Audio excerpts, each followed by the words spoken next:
Kenapa dokter nggak percaya corona? Nama Dr. Lois membuat heboh dengan pernyataan kontroversinya yang menyebut tidak percaya dengan virus COVID-19. Dan kasus kematian COVID-19 tidak disebabkan oleh virus, melainkan efek dari interaksi obat yang dikonsumsi pasien. Terus kemudian dikasih dexamethasone. Ini kan Berawal dari video percakapannya dengan seorang YouTuber, Babe Aldo, kini Dr. Lois ditetapkan sebagai tersangka oleh pihak kepolisian setelah menjalani pemeriksaan di Mabes Polri. Meskipun sudah ditetapkan sebagai tersangka, namun Dr. Lois tidak ditahan. Bagaimana kondisi keadaan Dr. Lois saat ini? Dan bagaimana pihak keluarga menanggapi soal Dr. Lois yang diduga mengalami ODGJ terkait pernyataan kontroversialnya?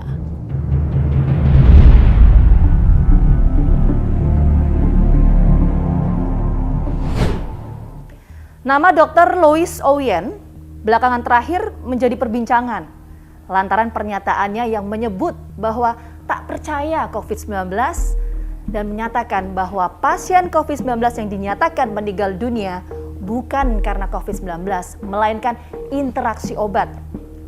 Pernyataan kontroversial dan penuh perdebatan ini pun berujung pada penetapan tersangka terhadap Dr. Lois Owen atas kasus penyebaran berita bohong atau hoax.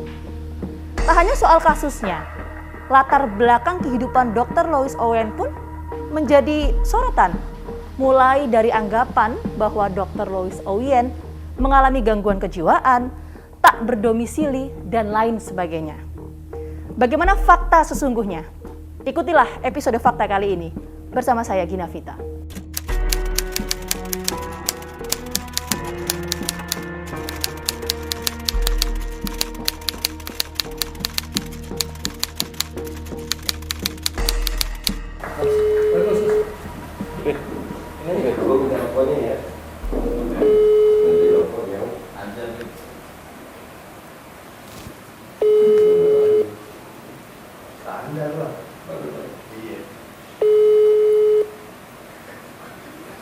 Pak Hasan, ngapunten, Pak Hasan gimana kabarnya?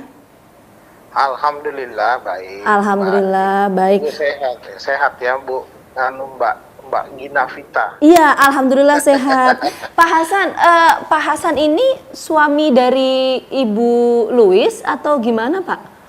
Iya, suaminya. Sekarang Dokter Lois gimana kabarnya Pak? Ya sementara kan pulang ditangguhkan penahanannya, tapi kan proses ininya kan masih berjalan, nggak bisa dulu meninggalkan Jakarta. Ada Dokter Lois juga kalau saya nggak salah dengar Pak tadi Pak. Ada tapi nggak usah ngobrol lah, mau nanya apa sih?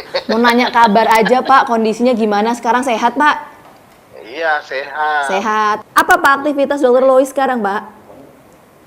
Seharian ya itu dia tanganin orang-orang yang minta tolong, yang kena ya orang yang kena orang tanpa gejala COVID, ya dia bantu pakai suplemen aja yang umum yang dijual di tempat-tempat seperti online apa. Dia kan basicnya dokter anti-aging hormon.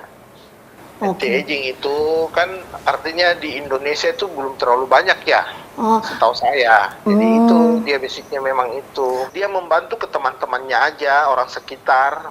Dia nggak menerima pasien. Tapi hanya tetangga-tetangga sekitar saja gitu yang diterima. Iya, tapi kan dia meneliti obat-obatan ini. Ya namanya peneliti kan tidak menggugurkan dia sebagai seorang dokter kan, peneliti. Oke, tapi status di Ikatan Dokter Indonesia gimana Pak? Iya katanya siapa itu Dokter Adib ya, saya dengar.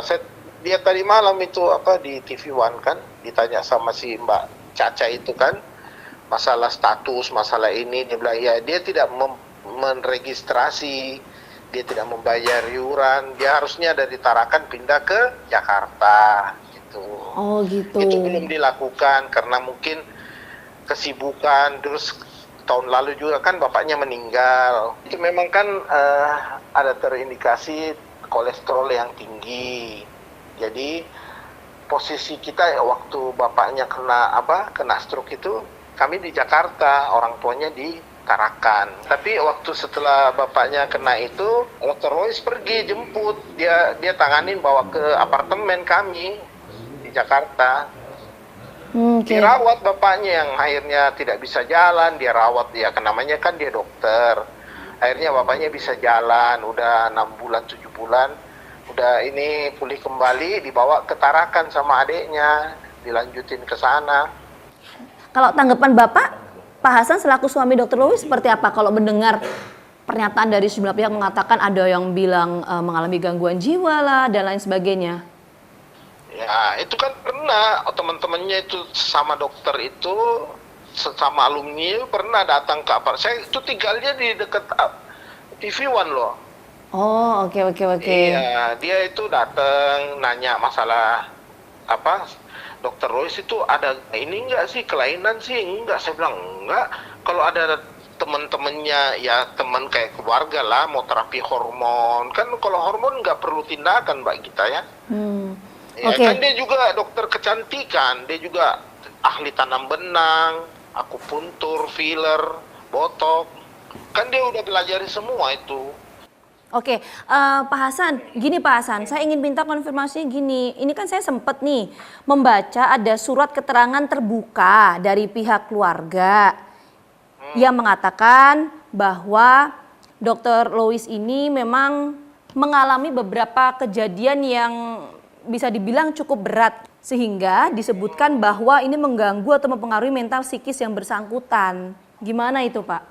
Ya itulah yang saya bilang, itu kan berita hoax. Kan saya udah terima waktu sehari dia terperiksa di mana, di Polda. Saya dapat postingan begitu, tapi saya kan belum mendalami. Jadi begini, jadi setelah saya suruh telusuri nomor telepon tersebut, orang itu menghubungi saya rekam kok, ada rekamannya sama saya. Oke, jadi apa yang disampaikan? Jadi saya tanya, Anda ini siapa? Dia bilang begini Pak, kita dulu itu tinggal di kampung di Paupan sama ibundanya Dr. Lois. Oh iya, saya nggak kenal kan namanya itu, dia sebutkan. Dia dengar berita begini, dia turut prihatin.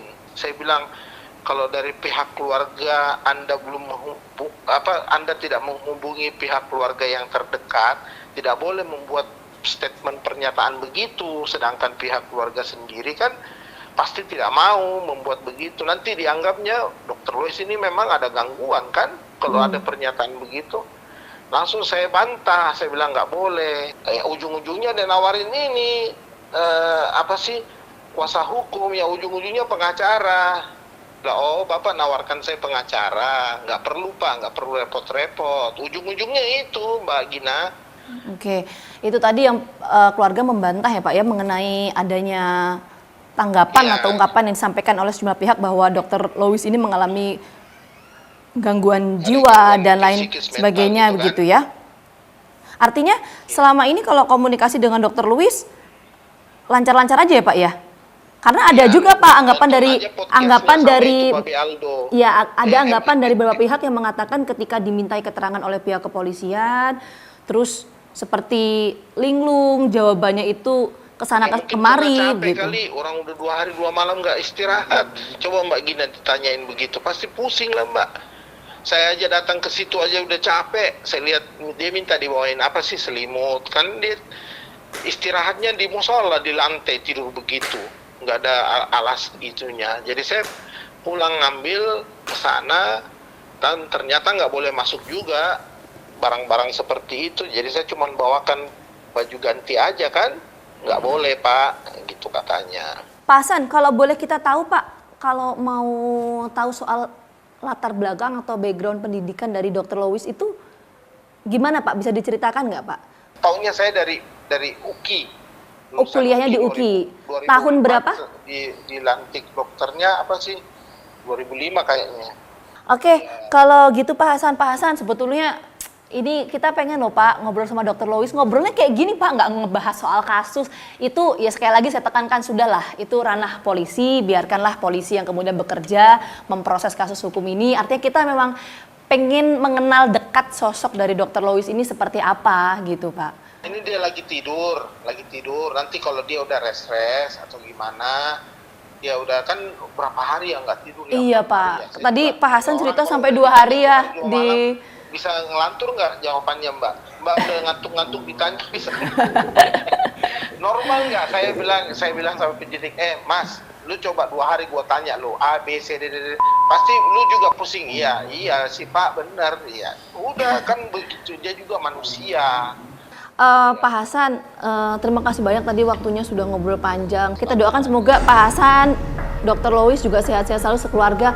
Baik, terima kasih Pak Hasan atas waktunya sudah berbincang bersama kami di program Fakta TV One. Semoga sehat selalu. Assalamualaikum warahmatullahi wabarakatuh. Dan pemirsa, kita akan temukan fakta berikutnya.